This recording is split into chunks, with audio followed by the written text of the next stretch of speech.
Okay, so, hey, pull your notes out, pull everything out, and give me rapid fire. What were some of the things we talked about on Tuesday? Go. What do you remember?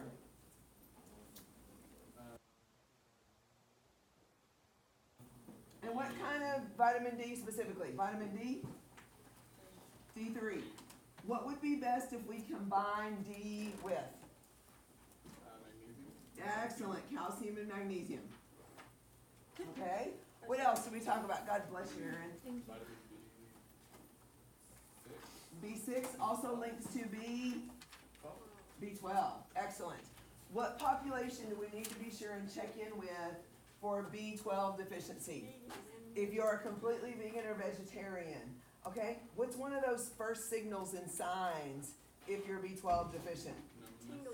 Tingling, and kind of like that feeling of having neuropathy in your hands and feet. Okay? What else do you remember? Y'all are scaring me. What are we gonna, stay with it, stay with it. Retinol? Okay, that's vitamin what? Vitamin A, excellent, that's a team. What are we gonna do with retinol? We're not only gonna eat it, but what are we gonna do? We're gonna put it on our skin, so that you don't get that grody, no one likes ugly skin. Okay? I'm just bold enough and brave enough to say that. Excellent. What else do you remember? Water. Water. Very nice. Too much water? Yes. So, what color should your urine be? Lemonade. Very good. Hey, if you're all of a sudden trying to rehydrate and you're getting stuff going through too quick, what do you need to add a little bit to your diet to slow down speed? Salt or electrolytes. Very good with that. So, especially if you're going too fast, a little bit of salt. Okay? Hey, we also talked about one of the other things with salt involving one specific mineral. Do you remember? It has to do with your metabolic rate. Iodine. Very neat. Okay, so if we are iodine deficient, it's going to affect, what's that gland right there in your neck? Your thyroid gland. And what does your thyroid gland help regulate? Your metabolism. Okay? And so if you're feeling that your metabolism is not rocking and rolling, remember how I asked you to get that blood work panel from your doctor and we talked about T3, T4? All of that. You want to be sure that that thyroid is rocking and rolling so that your metabolic rate handles the great food that you're putting in it instead of just storing it. Okay? Remind me what else?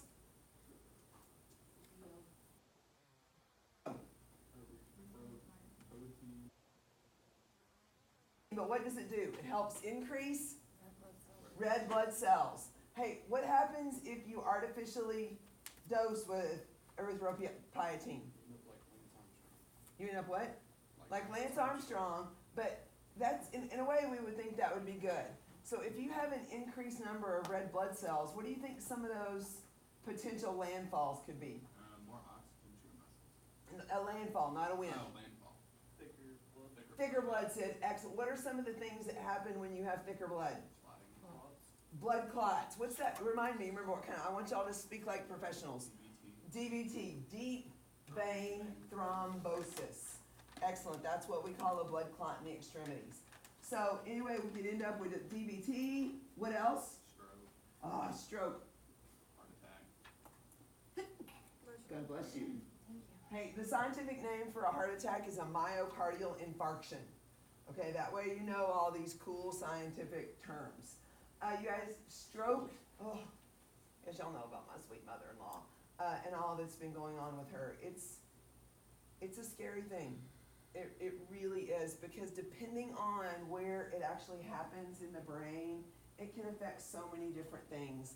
And the thing that my mother-in-law is experiencing is the fact that she's 91, she is 100% there cognitively, but where her stroke was, it was in her cerebellum, and your cerebellum actually affects your speech. And it has been so frustrating to her that she knows what she's trying to say, but she can't get the words out in this last chapter of her life. She is doing some pretty extensive speech therapy, and she is getting and better. But what's interesting is she's now taking words that will be normal in a sentence and kind of sticking in other words, but at least those words are sort of synonyms. So for example, if she gets cold, and she, hey, would you hand me that blanket? I'm cold. She'll say stuff like, would you hand me that rag? I'm icy.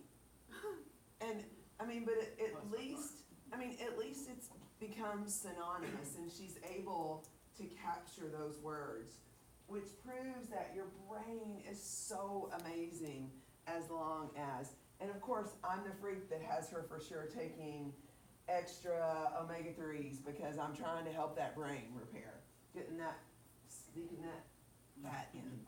And of course, you know, that registered dietitian that does all the meal planning at the skilled nursing center where she is, has her on a low-calorie, low-fat diet. I'm like, okay, we're trying to heal neurons, we have to have fat. So I am sneaking fat in everywhere I get a chance with her. So it's this cool thing. I've taught my sister-in-law how to sneak dose in medicine so that she is taking, we're taking a lot of fish oil, and we're all of a sudden taking in salmon, and we're doing some things like that to get those omega-3s in her body. Okay, tell me what else? Y'all are either making me feel like I'm a really bad teacher or that y'all are really bad students. What's going on with that?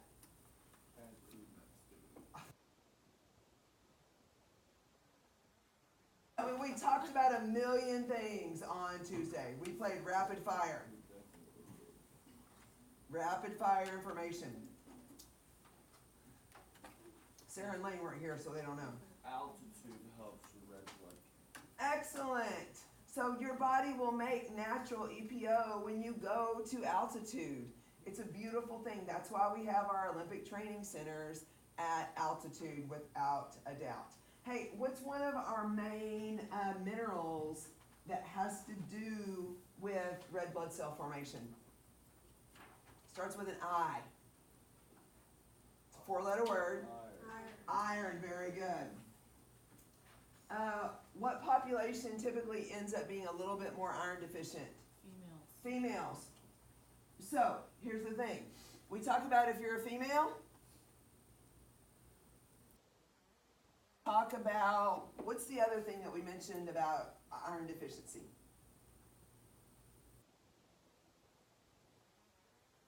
Athlete, okay. One more cool, weird, interesting factor that we brought into play. Wet rate person. If you look around at all the people that you're working out with and you're the first one dripping, okay, you're a high sweat rate person.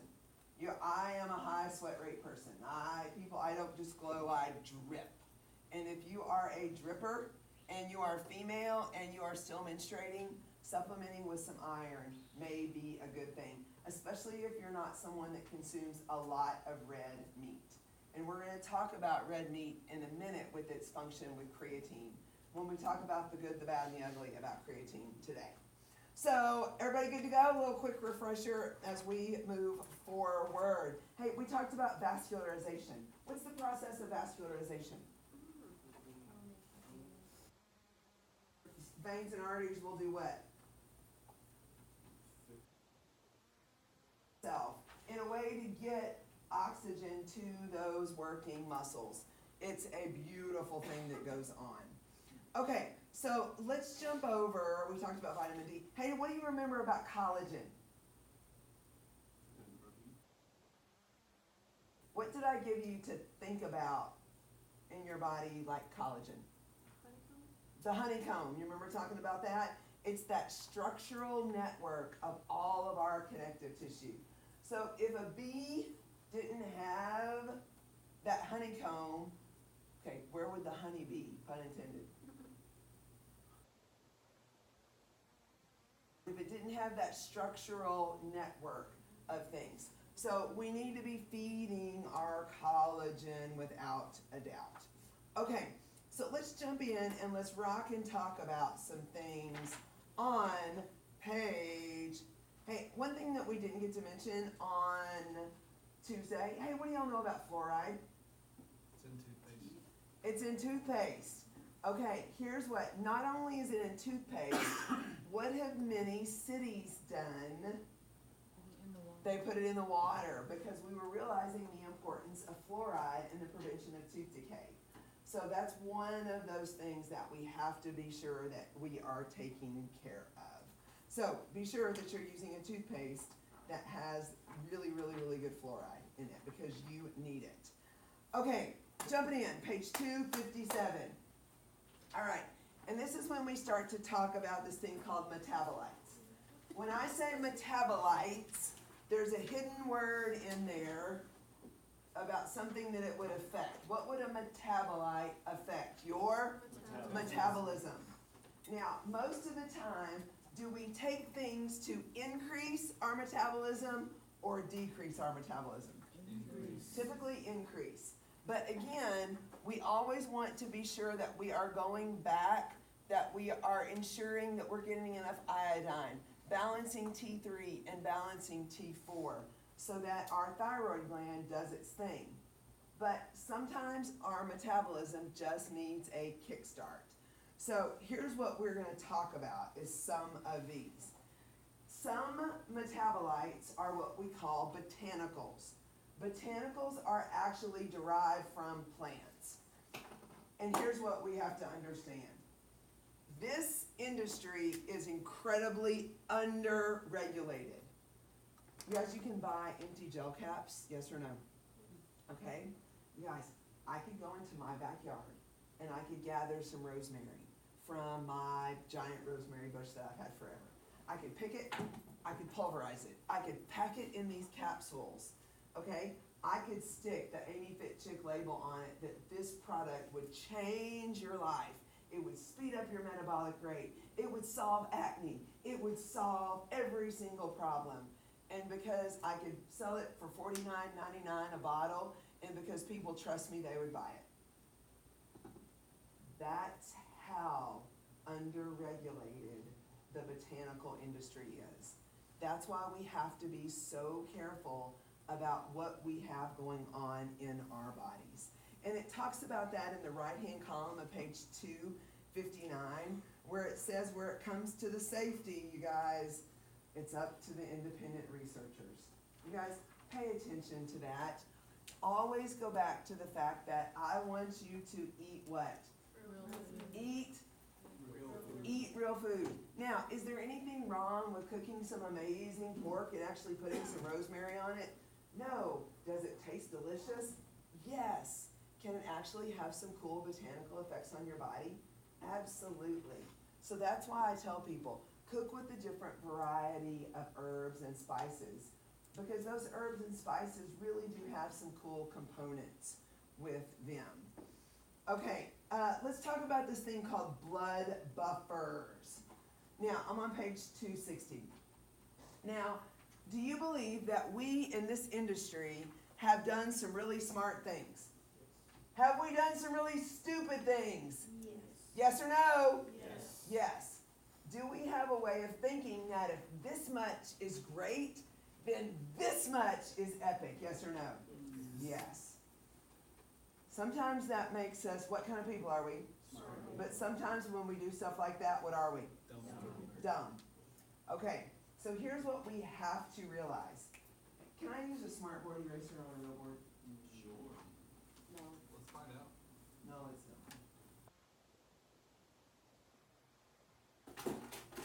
All right, we'll come over here on this side. So ignore all that for now. So I'm going to stop this and start this over.